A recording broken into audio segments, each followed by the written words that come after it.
Well, self-checkout lines have been around for years now, but during the pandemic and the need for distancing, they became a staple at a lot of stores. And while the labor shortage might make you think that they're here to stay, stores across the country may actually be moving away from self-checkout. CBS 58's Bill Walsh takes a look at why. Where do you stand on self-checkout lines? Love them or hate them, there may be less of them soon.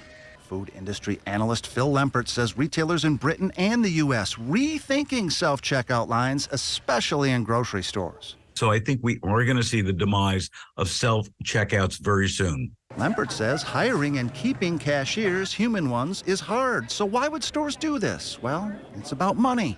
Some shoppers, by mistake or on purpose, are undercharging themselves at the register.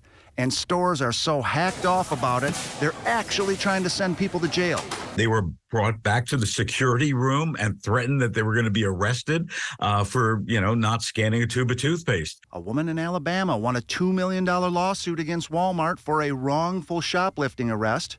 And lawyers across the country advertising their expertise in getting you out of a shoplifting charge. The truth is these cases are beatable because they're tough to prove. Even if you don't get pinched for stealing, Lempert says the self-checkout experience doesn't scan. It's a horrible experience. You're bound to make mistakes. It's bound to go down. Can they really call it self-checkout? I mean, every time you go to checkout, you don't get to do it alone.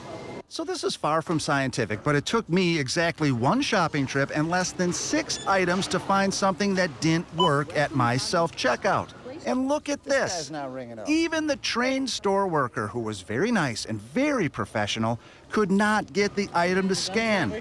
Price check on aisle 9. Lempert says millions of shoppers across America can relate to this. Well, a lot of consumers are basically saying, hey, I'm paying you full price. I want full service.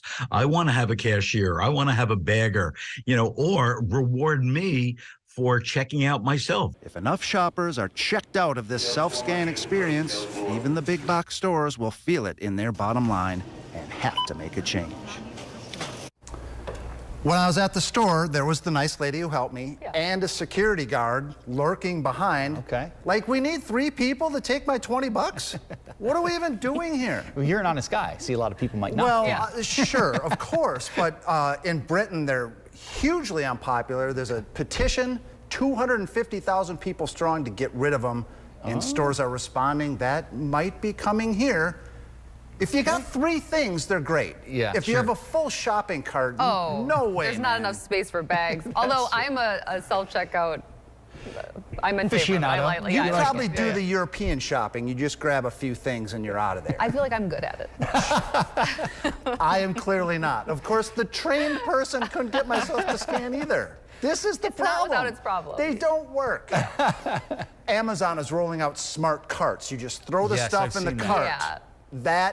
That's going to get rid of all of this foolishness. It's going to be interesting. That'll be a good improvement. Nicely done. Nicely done.